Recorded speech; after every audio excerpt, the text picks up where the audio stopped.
नमो अरिहन्ताणं नमो सिद्धाणं नमो अय्याणं नमो वज्रायाणं नमो लोये सव्यसारणं मङ्गलं भगवान् वीरो मङ्गलं गौतमो गणी मङ्गलं कुन्दकुन्दार्यो जैनधर्मोऽस्तु मङ्गलम् सर्वमङ्गलमाङ्गल्यं सर्वकल्याणकारकं प्रधानं सर्वधर्माणां जैनं जयतु शासनं जैनं जयतु शासनं णमयोणजिणं वीरम् अनन्तवर्णानवंशणसहावं वोच्छामिणीयमसारं केवली शुद्ध केवली भणिदम्।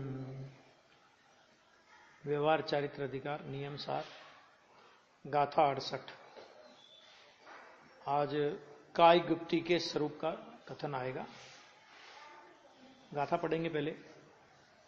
बंधन छेदन मारण आकुंचन तह पसारणा दिया क्रिया निवृत्ति निदिथा काय गोती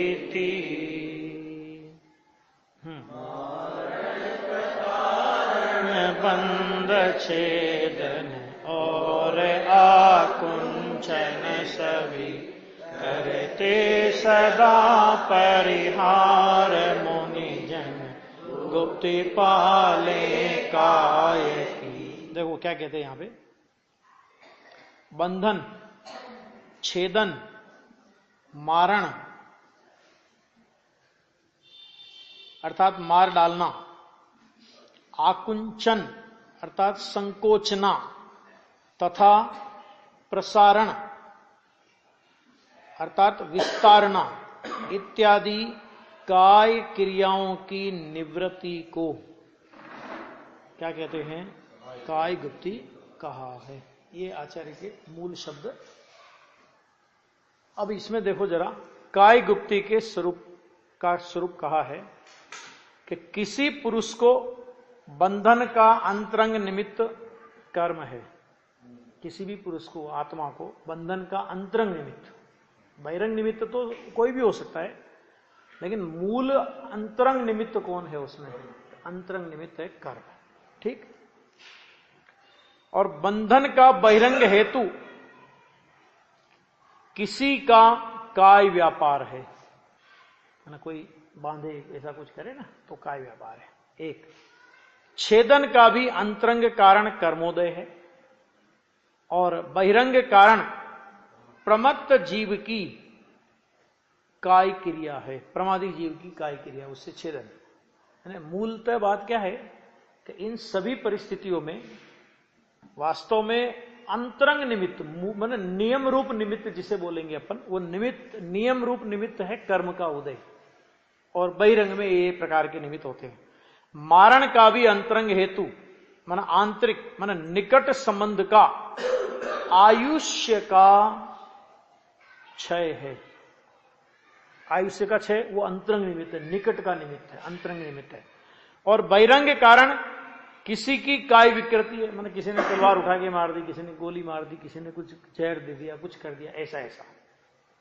आकुंचन, प्रसारण आदि का हेतु संकोच विस्तार आदि के हेतुभूत समुद्घात है, जिसमें शरीर के प्रदेश फैलते हैं, सिकुड़ते फैलते सिकुड़ते, है ना, वो समुद्घात की वजह से आकुंचन और प्रसारण माने सिमटना और फैलना। इन काय क्रियाओं की निवृत्ति, इसका नाम काय गुप्ती है ना। ये व्यवहार काय गुप्ती की चर्चा है। इसमें कोई बहुत कठिन बात नहीं है, बहुत एकदम सामान्य सी बात है कि बाहर की जो परिस्थिति बनती है, बंधन की बंधे और छेदन की बने अथवा मरण की बने, 3 प्रकार की परिस्थितियों में अंतरंग निमित्त कारण कर्म है। माना नियम रूप निमित्त अगर बोलेंगे तो कर्म, उपादान तो उसकी खुद की योग्यता, और नियम रूप निमित्त होता है कर्म, बराबर। और बहिरंग में अलग अलग प्रकार जो बताए वो। और इसी तरह आकुंचन और प्रसारण माने सिमटना और फैलना, ये संकोच विस्तार आदि का हेतुभूत जो समुद्घात होता है, समुद्घात का मतलब क्या होता है? आत्मा के मूल शरीर को छोड़े बिना आत्मा के प्रदेशों का बाहर निकलना, उसको बोलते हैं समुद्घात, है ना। तो वो तो ये, तो इन सभी काय क्रियाओं से निवृत्ति का नाम काय गुप्ति कहने में आता है। अब देखो इस 68 नंबर की गाथा की टीका पूर्ण करते हुए टीकाकार मुंडराज श्लोक कहते हैं, काय विकार को छोड़कर, ठीक है, काय में ये परिस्थिति बने तो कहते काय विकार को छोड़कर जो पुनः पुनः शुद्धात्मा की संभावना अर्थात सम्यक भावना अर्थात उसमें रमणता अर्थात उसमें लीनता करता है, उसी का जन्म संसार में सफल है। आपने देखा होगा जहां जहां व्यवहार का वर्णन गाथा में आया और टीका में आया, उसके बाद तुरंत टीकाकार ने जो श्लोक लिखा उसमें वो निश्चय की बात लेके आए। हर गुप्ती में भी अपन ने देखा, समितियों में भी अपन ने देखा, है ना, सब में अपन ने ये बात देखी, है ना। इसका मूल कारण वही है कि सब जगह मूल बात नहीं होवे तो बाकी की कोई कीमत नहीं। तो काय विकार को छोड़कर, मैंने कोई भी परिस्थिति बने, छेदन की बने, भेदन की बने, ऐसी बने वैसी कुछ भी बने, तो उस समस्त काय विकार को छोड़कर, मैंने उनसे अपना उपयोग हटा करके पुनः पुनः शुद्धात्मा की संभावना माने सम्यक भावना करता है। शरीर की जो परिस्थिति बननी है वो बनेगी। मुनिराज जानते हैं कि जो परिस्थिति शरीर की बननी है वो बनेगी, तो वो उसका लक्ष्य छोड़ करके अपनी आत्मस्वरूप का लक्ष्य करते हैं। और ऐसा भी आता है कि बाहर में उपसर्ग परिसा आते हैं ना, या बाहर में छेदन भेदन वगैरह का कोई ऐसा प्रसंग बनता है, तो मुनिराज का उपयोग और ज्यादा उग्र रूप से आत्मा में एकाग्र होता है। मतलब उपसर्ग परिसय मुनिराजों के पुरुषार्थ की वृद्धि के कारण होते हैं। प्रतिकूलताएं जीवन में आती है तो मुनिराज का वैराग्य बढ़ता है और स्वरूप साधना की उग्रता बढ़ती है। अज्ञानी जिन परिस्थितियों में कषाय करता है, ज्ञानी को वही परिस्थितियां वैराग्य का और आत्म साधना का निमित्त बनती है। आ गया? तो ये मुनिराज की स्थिति होती है और उसी का जन्म संसार में सफल है। बाकी तो ठीक है, आए, आयु पूरी करके चले गए, तो उसमें क्या दम है? आए, आयु पूरी होके सबको जाना है, तो आए और आयु पूरी करके चले गए। क्या किया? कि कुछ नहीं किया, खाया पिया कमाया, 5 इंद्रिय के विषय भोगे, मर गए। उसका क्या मूल्य है उस जीवन का? उस जीवन का क्या मूल्य है? उस जीवन की कीमत क्या है? समझ आ गई नहीं? आ गया? तो इसलिए यहां पर उन्होंने ये बात डाली विशेष रूप से, उसका कोई मूल्य नहीं है, उसकी कोई कीमत नहीं है। अब इसके बाद अपनी 69 नंबर की गाथा है। तो 69 नंबर की गाथा में अब निश्चय नय से मनोगुप्ति और वचन गुप्ति की सूचना है। देखो, व्यवहार मनोगुप्ति और व्यवहार वचन गुप्ति की चर्चा आ गई। यद्यपि उसमें भी आचार्य देव ने निश्चय की चर्चा तो लाए, लेकिन टीकाकार श्लोक के माध्यम से लाए थे। अभी आचार्य कुंद देव स्वयं निश्चय मनोगुप्ति और निश्चय वचन गुप्ति किसे कहना, वो चर्चा स्वयं कुंद आचार्य देव करते हैं। ये गाथा नंबर 69 है। देखो, जाराया दिणयति मानस जानी तम मनोगुप्ति अलिया दिणयतिम्बा मौनम वा होई वही गुप्ति। फिर क्या? आगे की निवृत्ति मन से नियत मन गुप्ति वही होवे असत्य निवृत्ति अथवा मौन मन गुप्ति कही। अब देखो इसमें क्या कह रहे हैं वो, मन में से जो रागादि की निवृत्ति। क्यों? क्योंकि मुनिराज को मिथ्यात्व तो होता नहीं, 3 कसाई चौकड़ी का राग भी यद्यपि नहीं होता, लेकिन संजलन संबंधी राग तो है ना अभी। तो मन में राग आदि की निवृत्ति, उसे मनोगुप्ती जान। इसका मतलब क्या हुआ? राग आदि की निवृत्ति, ये नास्ति से कथन हुआ। तो इसका अस्थि परक अर्थ क्या होगा? कि स्वभाव में प्रवृत्ति। समझ आया कि नहीं? समय सार की 74 नंबर की गाथा में आचार्य देव ने कहा, ज्यों ज्यों विज्ञान घन होता जाता है, त्यों त्यों आश्रमों से निवृत्त होता जाता है। ज्यों ज्यों आश्रमों से निवृत्त होता जाता है, त्यों त्यों विज्ञान घन होता जाता है।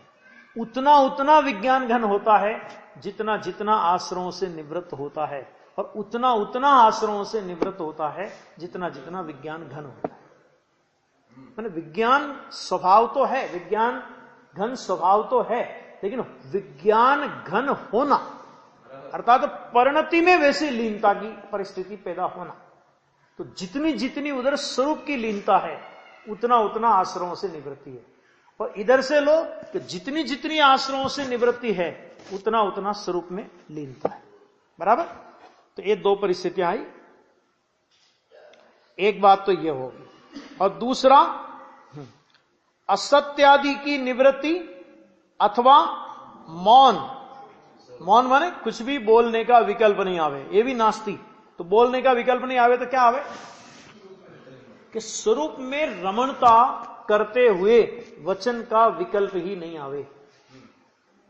असत्य वचन का भी नहीं आवे, अरे बोलने के वचन का भी कोई विकल्प नहीं आवे, सो वचन गुप्ती है। और यह निश्चय से वचन गुप्ती है। मतलब वचन का विकल्प, देखो सीधी सी बात है, मन संबंधी विकल्प छोड़कर स्वरूप में गुप्त हो जाना, मनोगुप्ती। वचन संबंधी विकल्प छोड़कर स्वरूप में गुप्त हो जाना, वचन गुप्ती। काय संबंधी विकल्प छोड़कर स्वरूप में गुप्त हो जाना, काय गुप्ती। मतलब क्या है कि स्वरूप में गुप्त होने का नाम गुप्ती है। अब मन संबंधी विकल्प की ओर से जब उस स्वरूप गुप्ती का कथन करेंगे, स्वरूप में गुप्त होने का कथन करेंगे, तो मन संबंधी विकल्पों की ओर से जब कथन करेंगे तो उसे मनोगुप्ती कहेंगे। वचन संबंधी विकल्पों के निषेध की ओर से कथन करेंगे तो उसे वचन गुप्ती कहेंगे। और काय संबंधी विकल्पों के अभाव की ओर से कथन करेंगे तो उसे काय गुप्ती कहेंगे। जैसे अपन 10 लक्षण धर्म मनाते हैं, तो अपन 4 धर्मों की चर्चा करते हैं, उत्तम, क्षमा, मार्दव, आर्जव और सोच। ठीक है, ये चारों एक वीतराग परिणति का नाम है। अगर निश्चय से उत्तम, क्षमा, मार्दव, आर्जव और सोच धर्म की चर्चा करो तो ये 4 परिणतियां है ही नहीं। लेकिन जब उस वीतराग परिणति का अभाव, क्योंकि जब ये वीतराग परिणति होती है तब क्रोध का भी अभाव होता है, मान का भी अभाव होता है, माया का भी अभाव होता है, लोभ का भी अभाव होता है। समझा गया ना? जिस भूमिका में है उस भूमिका के योग्य क्रोध आदि का अभाव। सम्य दृष्टि है तो अनंतानुबंधी क्रोध मान माया लोभ जाएगा। श्रावक है तो अनंतानुबंधी के उपरांत अप्रत्याख्यान क्रोध मान माया लोभ जाएगा। और मुनिराज है तो अप्रत्याख्यान के उपरांत प्रत्याख्यान संबंधी क्रोध मान माया लोभ जाएगा। ऐसा नहीं हो सकता कि क्रोध रह जाए मान चला जाए, मान रह जाए माया चली जाए, ऐसा कुछ नहीं होता। जाएंगे तो ये चारों चौकड़ी जाएंगी। तो अब इसकी ओर से जब कथन, जब क्रोध के अभाव की ओर से हमें बात करनी हो तो उसी वीतराग परिणति को, मैंने देखो कसाएं 4 गई लेकिन वीतराग परिणतियां 4 प्रकट नहीं हुई। कसाएं गई 4 लेकिन वीतराग परिणति कितनी प्रकट हुई? तो अनेक एक आदमी को 5 प्रकार के रोग हों तो 5 प्रकार के रोगों का अभाव होने पर प्रकट होने वाला स्वास्थ्य 5 प्रकार का है कि एक ही प्रकार का है? हम क्या बोलेंगे? स्वस्थ हो गए। और 5 रोग, बुखार मिट गई, फलाना मिट गया, ये मिट गया, वो मिट गया, है ना, निरोग हो गए। तो निरोगता एक प्रकार की और विकृति के अनेक प्रकार होते हैं। इसी तरह कषाय विकृति अनेक प्रकार की, कषाय की विकृति अनेक प्रकार की, और उसके अभाव में प्रकट होने वाली निर्विकार परिणति तो वो एक ही प्रकार की होती है। तो जब उसका कथन क्रोध कषाय की ओर से करेंगे तो उसी परिणति को उत्तम क्षमा बोलेंगे। मान कषाय के अभाव की ओर से करेंगे उसी को उत्तम मार्दव बोलेंगे। माया कषाय की ओर से करेंगे उसी को उत्तम आर्जव बोलेंगे। लोभ कषाय की ओर से बोलेंगे उसी को उत्तम सोच बोलेंगे। ये निश्चय।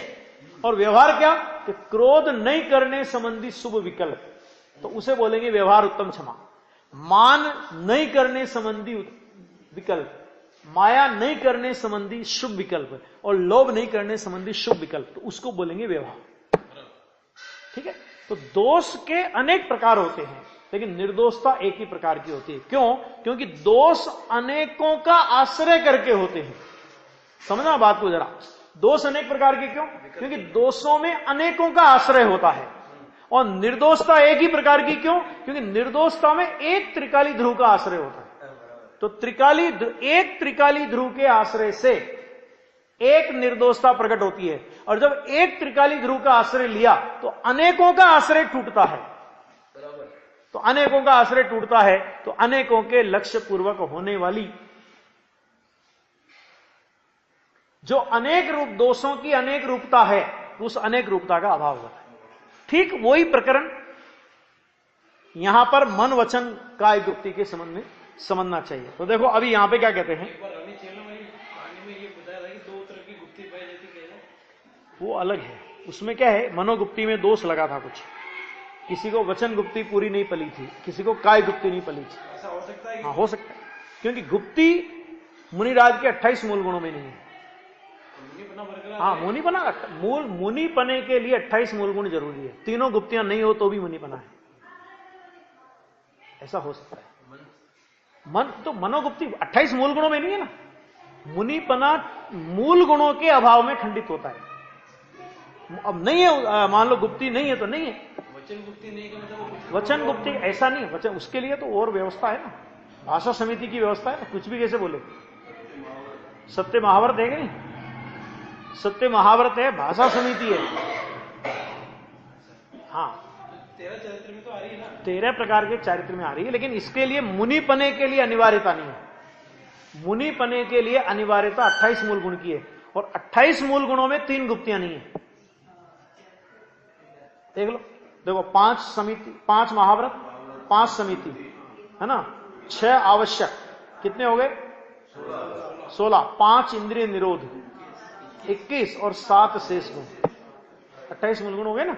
28 मूल गुणों से मुनिराज की परिपूर्णता है ना। ये विशेष क्वालिटी है उनकी।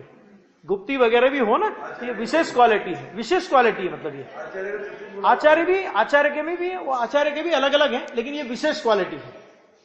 तो विशेष क्वालिटी नहीं हो कोई बात, सामान्य क्वालिटी तो हो, है ना, ऐसा। अब ये उत्तर गुण है, अभी उत्तर गुणों में नहीं हो कोई बात नहीं, कम ज्यादा हो चलेगा। उत्तर गुणों में कम ज्यादा हो चलेगा, कोई प्रॉब्लम नहीं। मूल गुणों में नहीं चलेगा, मूल गुण खंडित नहीं हो। तो ये मूल गुण, ये एक विशेष क्वालिटी है उनकी। तो देखो यहां पे क्या कहा, सकल मोह राग द्वेष के अभाव के कारण, सकल मोह राग द्वेष के अभाव के कारण अखंड अद्वैत परम चिद्रूप में सम्यक रूप से अवस्थित रहना ही निश्चय मनोगुप्ति है। आ गया, यह है मनोगुप्ति निश्चय। हे शिष्य, तू उसे वास्तव में अचलित मनोगुप्ति जान। अपने स्वरूप में टिक गया, बस। फिर क्या है, फिर क्या है, बात पूरी हो गई। अचलित मनोगुप्ति, अब मन संबंधी विकल्प नहीं, तो अचलित मनोगुप्ति है वो, जो स्वरूप में टिकने का नाम अचलित मनोगुप्ति है। इसका मतलब क्या हुआ, तो व्यवहार मनोगुप्ति भी अचलित मनोगुप्ति नहीं है। वहां क्या हुआ कि वहां अप्रशस्त परिणाम नहीं है, लेकिन प्रशस्त परिणाम है ना। अप्रशस्त नहीं है लेकिन प्रशस्त परिणाम है, मन चलायमान है। तो लेकिन क्योंकि अंदर में आंशिक स्वरूप स्थिरता की परिणति मुनिराज को होती है, तो उस प्रशस्त विकल्प को भी व्यवहार मनोगुप्ति कहते हैं। निश्चय मनोगुप्ति हो तो उस विकल्प को भी व्यवहार मनोगुप्ति कहते हैं, ऐसा।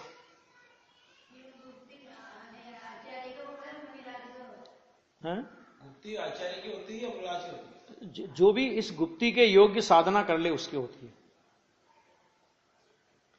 असत्य सत्य भाषा का परिहार, देखो क्या गजब का शब्द का प्रयोग किया, समस्त असत्य भाषा का परिहार, समस्त असत्य।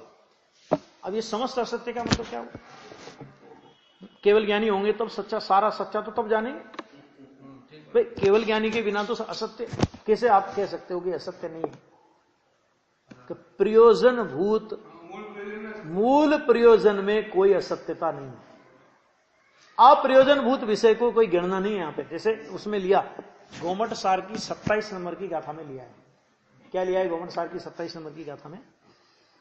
कि कोई अनजान गुरु मतलब जिसको उस विषय का मान लीजिए नॉलेज नहीं है या गलत नॉलेज है, उसके निमित्त से यदि कोई श्रद्धान कर ले तो भी उसको सम्यक खंडित नहीं होता।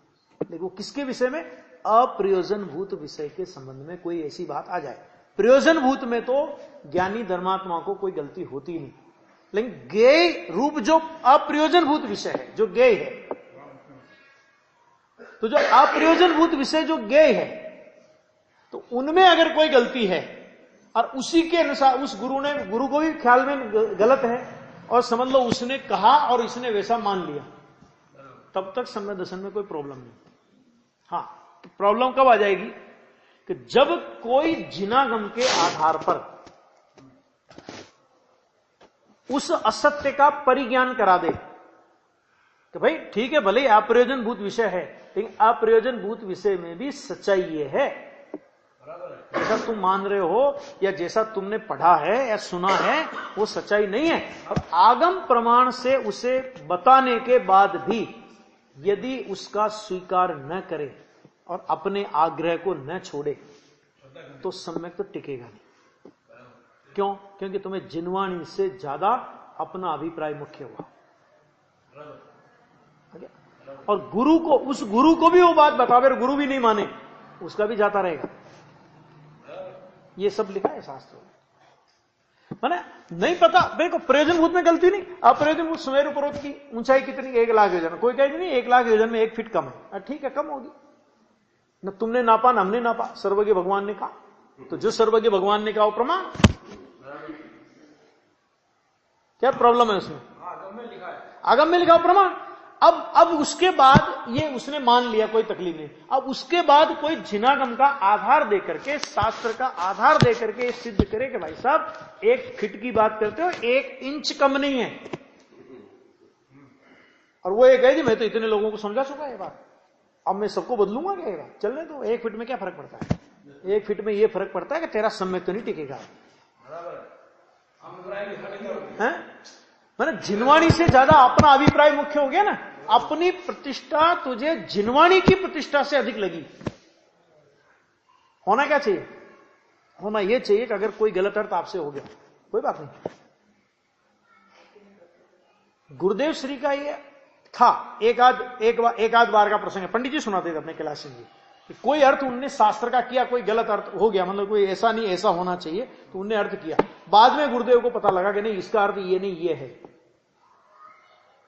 दूसरे दिन भरी सभा में बोला उन्होंने कि भाई कल हमने जो बताया था उसका अर्थ ऐसा, हमने बहुत विचार किया, उसका ये अर्थ नहीं लेकिन ये अर्थ होता है। क्यों बोला ऐसा? एक तो रिकॉर्डिंग हो रही है या नहीं हो रही है, मान लो कोई लिख रहा है, कोई शास्त्र में नोटिंग कर रहा है, कोई बुक में नोटिंग कर रहा है, समझ आ गया नहीं आ गया? तो वो कोई गलत अर्थ लेके नहीं चला गया। और ये नहीं 2-4 आदमियों को बता दिया कि देखिए ऐसा हो गया, सभा में वो प्रवचन था। तो गुरुदेव श्री ने सभा में ही, और कोई ऐसा कोई प्रयोजनभूत विषय की गलती नहीं थी, भले अप्रयोजनभूत विषय की गलती भी हो, है ना, या तो भी कि उन्होंने उस बात को सभा में जाहिर किया। यानी कोई तकलीफ नहीं। क्या काय का मान? जिनवाणी से ज्यादा बढ़कर के अपन है क्या? और जिनवाणी समुद्र है, तो उसमें क्या दिक्कत है? तो वो यहां पे कहते हैं ये थोड़ी है कि मैंने मिथ्यात्व का अकिंचित कर कह दिया, अब मैं कैसे बदलूं, ये नहीं चलता। भाषा का परिहार अथवा मौन व्रत, ये मौन व्रत भी नहीं बोलने का विकल्प है ना। असत्य भाषा का परिहार माने सत्य बोलने का विकल्प, और मौन व्रत माने असत्य और सत्य, हाँ दोनों ही नहीं बोलने का विकल्प, में कुछ नहीं बोलने का। सो वचन गुप्ती है। मूर्त द्रव्य को चेतना का अभाव होने से, मूर्त द्रव्य माने पुद्गल, और पुद्गल में चेतना का अभाव है, अर्थात पुद्गल में ज्ञान दर्शन नहीं, ज्ञान दर्शन से शून्य है, वो जड़ है। तो अभाव होने के कारण और अमूर्त द्रव्य इंद्रिय ज्ञान से अगोचर होने के कारण, मूर्त द्रव्य में चेतना का अभाव है और अमूर्त द्रव्य इंद्रिय ज्ञान के गोचर नहीं होने के कारण दोनों के प्रति वचन प्रवृत्ति नहीं होती। इस प्रकार निश्चय वचन गुप्ति का स्वरूप कहा गया। देखो एक गाथा आई है, एक गाथा आई है। क्या गाथा आई है? समाधि तंत्र में गाथा आई है। आचार्य कहते मैं किसे समझाऊं? पूज्यपाद स्वामी बोले मैं किसे समझाऊं? जो दिखता है वो जड़ है, वो समझता नहीं, और जो समझता है वो मुझे दिखता नहीं। फिर भी मुझे समझाने का विकल्प आया। कहते मेरी उन्मत्त चेष्टा है। उन्मत्त चेष्टा का मतलब समझे कि ये मेरा पागलपन है। फिर गुरुदेव ने अर्थ किया उसका कि ये पागलपन है ना, ये श्रद्धा संबंधी पागलपन नहीं है, ये चारित्र का पागलपन है। मैंने राग आया ना, राग क्यों? क्योंकि जिसको मैं समझाऊं, किसको समझाऊं? कि जो सामने दिखता है वो तो शरीर दिखता है, तो शरीर तो समझता नहीं। समझ में आ गया कि नहीं आ गया? और जो आत्मा समझने वाला है वो मुझे दिखता नहीं, तो मैं किसके साथ में वचन प्रवृत्ति करूं? फिर भी मुझे ऐसा विकल्प आता है, यह मेरी उन्मत्त चेष्टा है।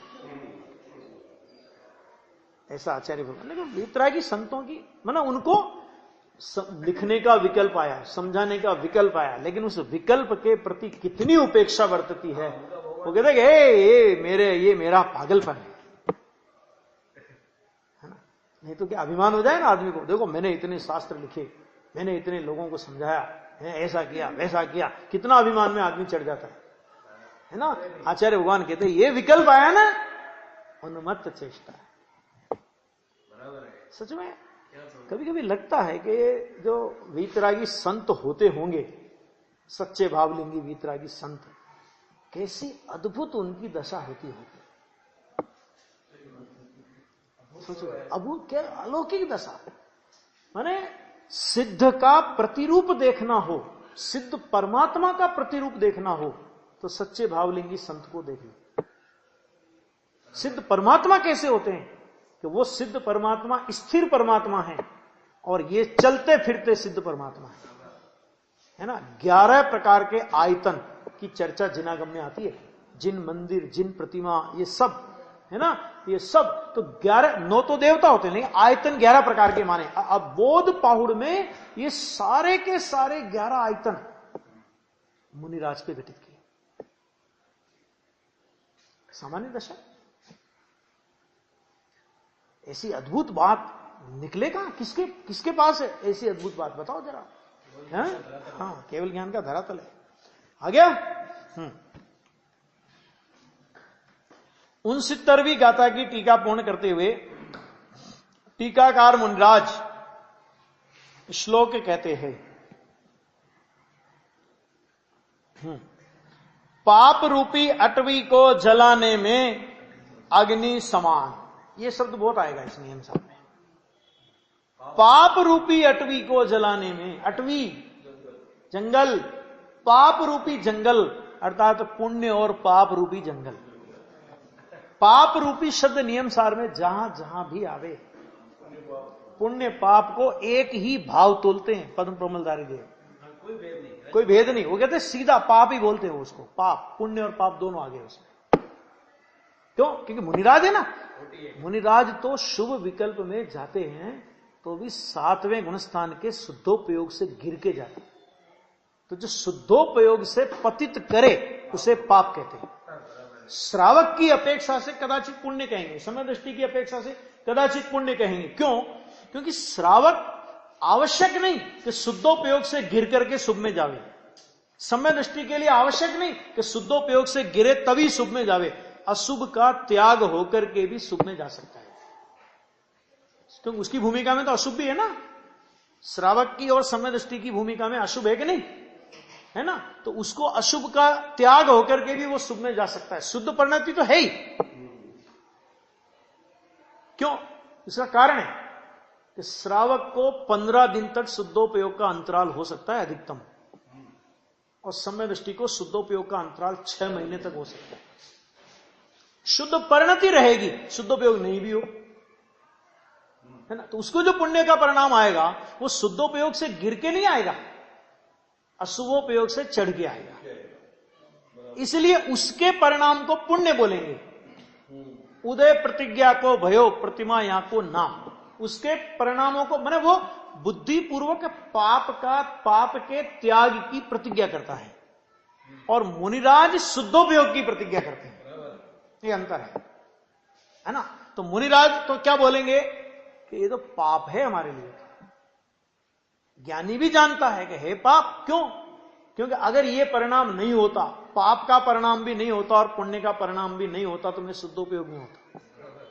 तो शुद्धोपयोग तो नहीं आने दिया ना, भले ही पाप से मुझे ऊंचा चढ़ाया। समय दृष्टि की बात कर रहा हूं मैं, अपनी बात नहीं है। समय दृष्टि कहता है भले पाप से मुझे ऊंचा चढ़ाया, लेकिन इस परिणाम में रह करके भी मैं शुद्धोपयोग में तो नहीं जा पाया। तो शुद्धोपयोग में नहीं जा पाया, इस अपेक्षा से तो उसके लिए भी पाप है, लेकिन अशुभ से उसको हटाया है, इस अपेक्षा से उसको पुण्य बोलेंगे, है ना। और मुनिराज तो सीधा सीधा बोलेंगे कि हम तो जब जब भी इस विकल्प में आते हैं तो शुद्धोपयोग का अभाव करके ही आते हैं, इसलिए हमारे लिए तो ये पाप रूपी अटवी है। आ गया। तो ये कहा कि उसको जलाने के लिए अग्नि समान ऐसा योगी तिलक, वाह, योगी तिलक क्यों कहा? मुनि शिरोमणि क्यों कहा? योगी तिलक क्यों कहा? कि देखो, योगी तो समय दृष्टि को भी बोलते हैं, श्रावक को भी बोल सकते हैं। क्यों? अपने उपयोग को अपने स्वभाव में जोड़े, उसका नाम योगी। और ये मुनिराज कैसे हैं? ये तो शिरोमणि है। आ गया। तो उसको प्रशस्त अप्रशस्त मन वाणी के समुदाय को छोड़कर आत्मनिष्ठा में परायण रहता हुआ, शुद्ध नय और अशुद्ध नय से रहित, क्या कहा? शुद्ध नय और अशुद्ध नय से रहित, माने ना तो शुद्ध नय का विकल्प है और ना तो अशुद्ध नय का विकल्प है। यानी क्या मतलब? ना तो पर का विकल्प है और ना तो भगवान आत्मा का विकल्प है। शुद्ध नय माने भगवान आत्मा, शुद्ध नय उसको विषय करता है। तो ना तो आत्मा का विकल्प और ना तो विकल्प का रागादि भाव का विकल्प, रागादि भाव, ना तो पर का विकल्प। तो शुद्ध नय और अशुद्ध नय से रहित ऐसे अनघ, अनघ का मतलब होता है निर्दोष, चैतन्य मात्र चिंतामणि को प्राप्त करके। कैसा है आत्मा? चैतन्य मात्र चिंतामणि। चिंतामणि का मतलब क्या होता है? कि चिंतामणि माने जिसके सामने जो चिंतन करो वो मिलेगा, है ना। पुण्य का उदय हो तो, क्यों? क्योंकि चिंतामणि बिना पुण्य के नहीं मिलता, है ना। पापियों को थोड़ी चिंतामणि मिलता है ना। लेकिन उसके पुण्य के उदय से मिल भी जाए तो भी वो अपने आप कुछ नहीं देता, उसके सामने चिंता करनी पड़ेगी, चिंतन करना पड़ेगा, सोचना पड़ेगा, विचारना पड़ेगा। और ये चैतन्य चिंतामणि कैसा है?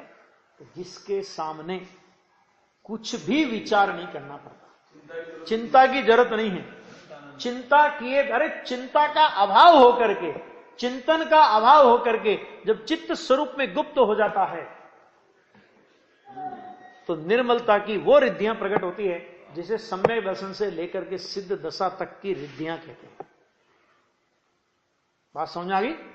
तो कहते हैं चिंतामणि को प्राप्त करके अनंत चतुष्टयात्मक पने के साथ, आ गया, अनंत चतुष्टयात्मक, अनंत ज्ञान, अनंत दर्शन, अनंत सुख और अनंत वीर्य।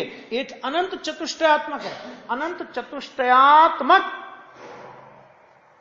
अनंत चतुष्टयमय पने के कारण, पने के साथ क्या करते हैं? सर्वदा स्थित ऐसी जीवन मुक्ति को प्राप्त करता है। जीवन मुक्ति माने क्या मतलब? अर्यंत दशा। 5 प्रकार के मोक्ष होते हैं। शक्ति रूप मोक्ष, दृष्टि मोक्ष, मोह मुक्त मोक्ष, जीवन मुक्त मोक्ष और देह मुक्त मोक्ष। इसका मतलब क्या? जीवन मुक्त मोक्ष का मतलब क्या? कि उनकी ऐसी मुक्ति हो गई कि अब नया जन्म नहीं लेंगे। जीवन से मुक्ति हो गई, अब नया जन्म नहीं लेंगे। और अभी शरीर है, तो जब शरीर से भी छूटेंगे तो उसको देह मुक्त मोक्ष कहेंगे। जीवन मुक्त तो हो गए, वरना अब ये उनका अंतिम जन्म था। अर्यंत दशा की प्राप्ति हुई कि अब कोई नया जन्म वे धारण नहीं करेंगे। ये उनका जीवन मुक्त उनकी दशा है ना। शक्ति रूप मोक्ष के आश्रय से दृष्टि मोक्ष प्राप्त किया, फिर सुक्ति रूप मोक्ष ऐसे अपने स्वभाव में स्थिरता के द्वारा मोह मुक्त मोक्ष को प्राप्त किया, और विशेष स्थिरता जीवन मुक्त मोक्ष को प्राप्त किया, और उसके बाद देह मुक्त मोक्ष को प्राप्त करते हैं। इन सभी प्रकार के, देखो, दृष्टि मोक्ष से लगाकर देह मुक्त मोक्ष, दृष्टि मोक्ष माने समय दर्शन, और देह मुक्त मोक्ष माने सिद्ध दशा। तो सम्यक दर्शन से लगाकर सिद्ध दशा तक की प्राप्ति किसके अवलंबन से होती है? कहते शक्ति रूप मोक्ष है आत्मा। सदा काल मुक्त स्वरूप ही है वो। कभी जिसको बंधन हुआ नहीं, कभी जिससे बंधन होगा नहीं, वर्तमान में जिसे बंधन है नहीं, स्वभाव में बंधन नहीं है। स्वभाव को भूलकर एक समय की पर्याय में बंध का सद्भाव है, लेकिन त्रिकाली स्वभाव तो इस समय भी बंधन से रहित है। तो ऐसे त्रिकाली स्वभाव के आश्रय से सम्यक दर्शन से लेकर सिद्ध दशा तक की उपलब्धि होती है। इस तरह ये वचन गुप्ति और मनोगुप्ति और वचन गुप्ति की बात आई। अब आगे शरीर गुप्ति अर्थात निश्चय काय गुप्ति क्या है, उसकी चर्चा आगे की गाथा में अपने आएगी।